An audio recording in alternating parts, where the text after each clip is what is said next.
बिस्मिल्लाहिर्रहमानिर्रहीम। बेटा lecture number 2 में हमने पढ़ा था कि एवरेज रेट ऑफ चेंज और इंस्टेंटेनियस रेट ऑफ चेंज जो है किसे कहते हैं। आपको याद होगा मैंने आपसे ये कहा था कि इंस्टेंटेनियस रेट ऑफ चेंज जो है वही एक्चुअली हमारा डेरिवेटिव है। अब हम किसी भी फंक्शन के डेरिवेटिव की जो है वो डेफिनेशन हम पढ़ते हैं कि डेरिवेटिव ऑफ अ फंक्शन। अब लाजमी बात है जब हमने किसी का डेरिवेटिव लेना है फंक्शन का तो उस फंक्शन का नाम फर्ज किया कि f एक फंक्शन है और फंक्शन ये कौन सा है, रियल वैल्यूड फंक्शन है। रियल वैल्यूड फंक्शन के बारे में आपने चैप्टर नंबर 1 में पढ़ा था कि रियल वैल्यूड फंक्शन कौन सा होता है कि जिसके आंसर जो है वो रियल वैल्यूज आए। तो फर्ज किया कि एक फंक्शन है और वो कॉन्टिन्यूस है x1 के इंटरवल में और ये x और x1 क्या है, ये डोमेन है फंक्शन की, यानी कि ये वो वैल्यूज है जो हमने फंक्शन में पुट करनी है। अब फर्ज किया कि हमारे पास एक फंक्शन है जी y = f of x, ठीक है।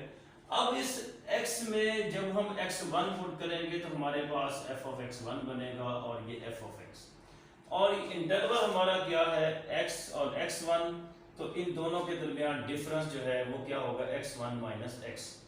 जैसे हमने एवरेज रेट ऑफ चेंज में हमने पढ़ा था, एवरेज रेट ऑफ चेंज में हमने क्या लिखा था, st1 - st over t1 - t, और इसमें हमने s की जगह क्या लिख दिया है, फंक्शन f लिख दिया है।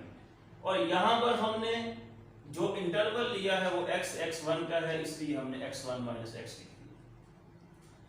तो ये एक्चुअली क्या बना है हमारे पास, ये बना है represent the average rate of change in the value of f with respect to the change x1 - x, यानी इनके अंदर जो डिफरेंस है उस डिफरेंस की वजह से जो इस फंक्शन में तब्दीली आई है वो वैल्यू जो है वो हमारा क्या कहलाता है, एवरेज रेट ऑफ चेंज।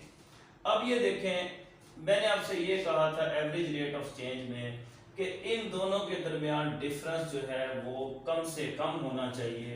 तो अब ये कम से कम से मुराद ये है कि x1 अप्रोचेस टू x, यानी x1 जो है वो अप्रोक्सीमेटली इक्वल होना चाहिए x के। तो ऐसी कंडीशन में फिर हमारे पास लिमिट क्या बनेगी, limit x1 tends to x f of x1 - f of x over x1 - x।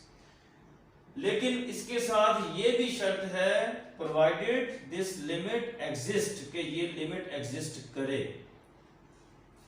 इसे हम कहते हैं फिर इंस्टेंटेनियस रेट ऑफ चेंज। अब ये देखें कि ये जो इंस्टेंटेनियस रेट ऑफ चेंज है, इसको हम इंस्टेंटेनियस रेट ऑफ चेंज की जो डेफिनेशन हमने पहले पढ़ी है हम उस शक्ल में चेंज करते हैं। अभी हमने क्या पढ़ा कि इन दोनों के दरमियान जो डिफरेंस है वो कम से कम होना चाहिए। तो और फर्ज किया कि वो जो लीस्ट कम से कम डिफरेंस है वो क्या है, डेल्टा x है। वहां पर हमने क्या लिया था, डेल्टा t, तो कि यहां से -x इधर आके +x हो जाएगा, x + डेल्टा x। अब इसी एवरेज रेट ऑफ चेंज में x1 की जगह पे मैंने क्या लिखा, x + डेल्टा x, और यहां पर x1 - x की जगह हमने क्या लिखा है, डेल्टा x।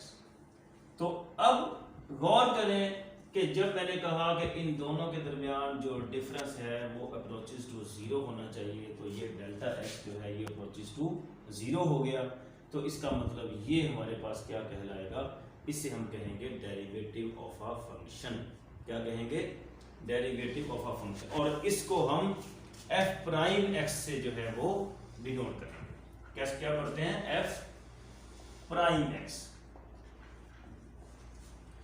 अब जब भी हमने किसी फंक्शन का डेरिवेटिव फाइंड करना है तो अब याद रख लें हमने ये वाली जो कंडीशन है वो हमने पहले बनानी है।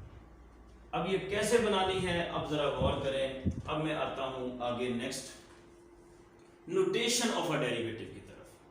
तो अब गौर कर लें कि ये कंडीशन कौन सी बनी है, ये कंडीशन वही बनी है जो हमने इंस्टेंटेनियस रेट ऑफ चेंज की बनाई थी। तो इसका मतलब ये हुआ कि इंस्टेंटेनियस रेट ऑफ चेंज जो है वही हमारा डेरिवेटिव